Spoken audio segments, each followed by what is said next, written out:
Hello વિદ્યાર્થી મિત્રો, welcome to Shahmeen education. તો આ વિડીયોમાં આપણે ધોરણ 5 ગણિત સ્વાધ્યાય પોથી ભાગ 3 તેમાં ચેપ્ટર છે 7 તમે પેટર્ન ભાત જોઈ શકો છો। તેના પ્રશ્નોનું સોલ્યુશન કરીશું। તો ચલો વિડીયોને સ્ટાર્ટ કરીએ। તો અહીં આપણને આપેલું છે એકમના મુખ્ય મુદ્દા અને ચાલો યાદ કરીએ। તેની નીચે અહીંયા છે પ્રશ્ન 1, નીચે આપેલા આકારોની પેટર્ન પૂર્ણ કરો। પહેલામાં છે ત્રિકોણ, પછી છે ત્રિકોણ તેમાં 3 ખૂણા છે, ચોરસ તેમાં 4 ખૂણા, પંચકોણ તેમાં 5 ખૂણા। તો અહીંયા જવાબમાં આવશે ષટકોણ તેમાં 6 ખૂણા। આગળ પણ આકૃતિ છે તેમાં ચોરસમાં ગોળ અને ચોકડીની નિશાની છે, તો છેલ્લે આ રીતે આવશે। પછી અહીંયા અર્ધવર્તુળની પેટર્ન છે તો એ આ રીતે આવશે। પછી અહીંયા પણ ચોથી પેટર્ન પણ આ રીતે આવશે અને પાંચમી પેટર્નમાં પણ જે ચોથો ભાગ છે તે આકૃતિનો આ રીતે અહીંયા નીચે આવશે। હવે અહીંયા પ્રશ્ન 2 છે, નીચે આપેલી સંખ્યાની પેટર્ન પૂર્ણ કરો। તો પહેલું છે a b તો f g h, બીજું છે 1 4 7 10 તો 13 16 19 તેમાં 3 3 ઉમેરવાના છે। ત્રીજું છે 2 4 6 8 તો 10 12 14 તેમાં 2 2 ઉમેરવાના છે। આગળ છે 3 6 9 12 તો 15 18 21 તેમાં 3 3 ઉમેરવાના છે।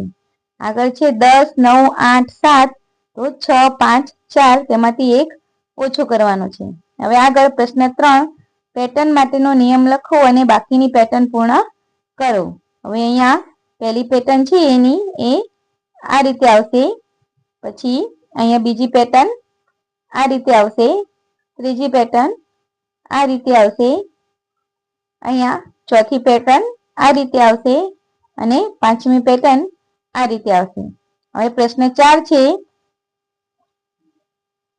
પેટર્ન માટેનો નિયમ લખો અને બાકીની પેટર્ન પૂર્ણ કરો। પહેલો પ્રશ્ન છે, નીચે આપેલા ચોરસમાં 31 થી 39 સુધીની સંખ્યાઓનો ઉપયોગ કરીને ચોરસ બનાવો કે જેની દરેક બાજુનો સરવાળો 105 થાય। તો આપણે અહીંયા સંખ્યાઓ લીધેલી છે 39 34 32 35 33 37 અને 31 38 36, તો તેની દરેક બાજુનો સરવાળો 105 થાય છે। અહીંયા આગળ બીજો પ્રશ્ન છે, નીચે આપેલા ચોરસમાં 66 થી 77 સુધીની સંખ્યાઓનો ઉપયોગ કરીને ચોરસ બનાવો કે જેની દરેક બાજુનો સરવાળો 210 થાય। તો આપણે અહીંયા સંખ્યાઓ લખેલી છે 73 66 71 68 70 72 69 74 67, તો તેની દરેક બાજુનો સરવાળો 210 થાય। હવે આગળ પ્રશ્ન 5 છે, પેટર્ન ઓળખીને ખાલી જગ્યા પૂર્ણ કરો। તો 6 15 7 તો તેનો જવાબ થશે 7 6 15। બીજું છે 108 તો વચ્ચે આવશે 201 વત્તા 2 તો બરાબર 201 2 અને 108। અહીંયા આપણે આકાર પ્રમાણે એની કિંમત જોઈને લખવાની છે। ત્રીજું છે 300 પ્લસ તો અહીંયા આવશે 12 પ્લસ 8 તો બરાબર ફરીથી આવશે 308 અને 12। ચોથું છે 100 પ્લસ 12 પ્લસ 8 તો બરાબર 12 પ્લસ 100 પ્લસ 8। પ્રશ્ન 6, આપેલ આકૃતિમાં પેટર્ન સમજીને a b c અને d ની કિંમત શોધો। તો અહીંયા આપણને જે આકૃતિ આપેલી છે તેમાં વચ્ચે જે સંખ્યા આપેલી છે તેનો ગુણાકાર બાજુની સંખ્યામાં મતલબ બાજુના વર્તુળમાં તેનો જવાબ આવશે। તો અહીંયા પહેલું છે 8 અને 4 આપેલા છે તો 8 ચોક 32, પછી 4 ને 3 તો 4 3 4 તરી 12, પછી 3 ને 7 તો 3 સિત્યું 21, પછી 7 અને 6 તો 7 છંગ 42। હવે અહીંયા 6 આપેલા છે અને અહીંયા એની કિંમત નથી આપી તો આપણે લખી દેવાનું 6 પંચા 30, અહીંયા થઈ જશે 5 અઠ્ઠા 40। હવે અહીંયા બીજી આકૃતિમાં પણ એવું જ છે, અહીંયા 9 તરી 27, 3 પંચા 15, 5 છંગ 30, 2 સિત્યું 14 થઈ જશે।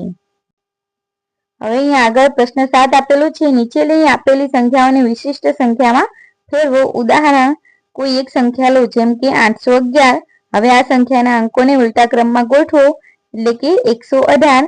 હવે આ બે સંખ્યાઓનો સરવાળો કરો તો 929। તો 929 એ એક વિશિષ્ટ સંખ્યા છે, તેના જેવી બીજી નીચેની સંખ્યાઓ છે। તો અહીંયા 56 આપેલું છે તો તેનું ઉલટાવેલી સંખ્યા 65 થશે અને તેનો જવાબ થશે 121. તો 121 એ એક વિશિષ્ટ સંખ્યા છે. આગળ છે 153. તો તેની ઉલટાવેલી સંખ્યા થશે 351 અને છેલ્લે જવાબ આવશે 909. તો 909 એ એક વિશિષ્ટ સંખ્યા છે. આગળ ત્રીજું છે સંખ્યા 261. તો તેની ઉલટાવેલી સંખ્યા થશે 162 અને તેનો સરવાળો કરતા નીચે છેલ્લે આપણને સંખ્યા મળશે 747. એ એક વિશિષ્ટ સંખ્યા છે. અહીં આપણને આપેલું છે 29.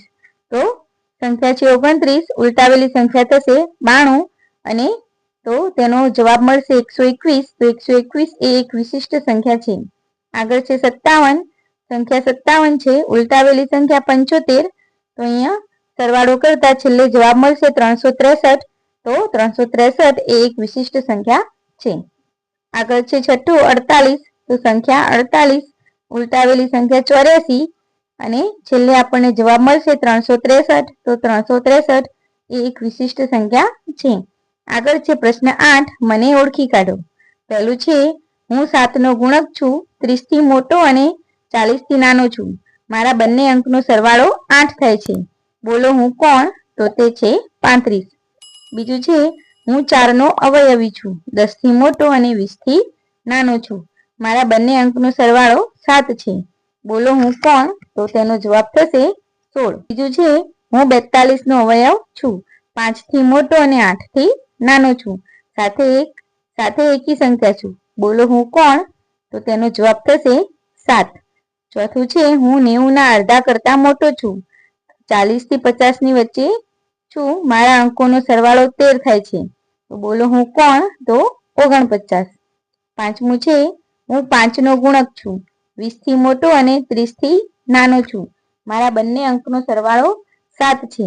બોલો હું કોણ? તો તેનો જવાબ થશે 25. પ્રશ્ન 9 છે સંખ્યાની વિશિષ્ટ પેટર્ન પૂર્ણ કરો. તો અહીંયા 15 નો ઘડિયો આપેલો છે અને તેમાં 5 ઉમેરવાના છે અને અહીંયા જવાબ લખવાનો છે.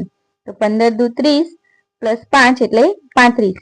15 તરી 45 પ્લસ 5 એટલે 50. 15 ચોક 60 અને પ્લસ 5 એટલે 65. 15 પંચા 75 અને પ્લસ 5 કરીએ તો 80. 15 છંગ 90 અને 5 ઉમેરીએ તો 95. 15 સીત્યું 105 અને પ્લસ 5 કરીએ તો 110. 15 અઠ્ઠા 120 અને પ્લસ 5 કરીએ તો 125. 15 નવા 135 અને પ્લસ 5 કરીએ તો 140 અને 15 દાન 150 અને તેમાં 5 ઉમેરીએ તો 155. હવે અહીંયા છેલ્લે આપણને આપેલું છે કેલેન્ડરનો જાદુ તપાસો, પ્રવૃત્તિ કરો. તો નીચેના કેલેન્ડરમાં 3x3 નું ચોરસ બનાવી તેની અંદરના તમામ અંકોનો સરવાળો કરવાનો છે. જવાબ ઝડપથી મેળવવા નીચે આપેલ કોષ્ટક ભરો. તો અહીંયા આપણને ઉપર આપેલા કેલેન્ડરમાં 3x3 નું એક એવા 3 ચોરસ દોરો જેને અલગ રંગની બોર્ડર બનાવો અને નીચેનું કોષ્ટક ભરો. તો આપણે તેમાં 3x3 નું ચોરસ બનાવવાનું છે. એક તો બનાવીને આપેલું છે, બીજા 2 બનાવવાના છે અને અલગ કલરથી બનાવવાના છે. તો પહેલું છે લીલો, સૌથી નાનો નંબર 1, એમાં પ્લસ 8 કરીએ તો જવાબ આવશે 9 અને 9 વડે ગુણીએ તો જવાબ 81 અને ખાનાના તમામ અંકોનો સરવાળો પણ થશે 81. તો બીજો ચોરસ આપણે લીધેલો છે વાદળી રંગ, એમાં સૌથી નાનો નંબર 5, એમાં 8 ઉમેરીએ તો 13. 13 ને 9 વડે ગુણીએ તો જવાબ થશે 117 અને ખાનાના તમામ અંકોનો સરવાળો પણ 117. હવે અહીંયા ત્રીજું ચોરસ છે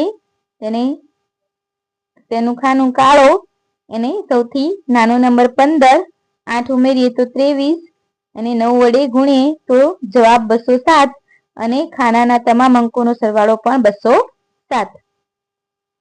તો વિડીયો ગમ્યો હોય તો વિડીયોને લાઈક, શેર અને સબસ્ક્રાઈબ કરવાનું ભૂલતા નહીં.